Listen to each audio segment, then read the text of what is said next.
दरम्यान राऊतांच्या टीकेवरून विरोधकांनी निशाणा साधलाय। माझ्यावर टीका करणाऱ्यांनी पवारांचा अपमान केला असा पलटवार उपमुख्यमंत्री शिंदेंनी केला।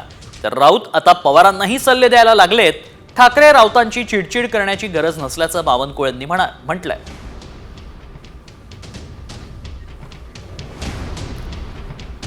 साहित्यिकांना दलाल म्हणून संबोधलं, त्यांचाही अपमान केला आणि या देशाचे ज्येष्ठ नेते शरद पवार साहेब आतापर्यंत त्यांना वंदनीय होते। माझा सत्कार केल्यानंतर ते त्यांचाही अपमान केला आणि म्हणून ही जनता जी आहे उघड्या डोळ्याने पाहते। आम्ही आरोपाला आरोपाने उत्तर देणार नाही, कामातून उत्तर देणार। आतापर्यंत मला हे वाटत होतं की शरद पवार साहेब संजय राऊतांना सल्ले देत असतील असा आमचा समज होता। आता संजय राऊत शरद पवार साहेबांना सल्ले द्यायला लागलाय।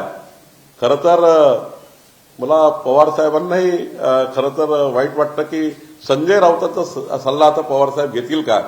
संजय राऊत पवारांना सल्ले द्यायला लागलेले आहेत।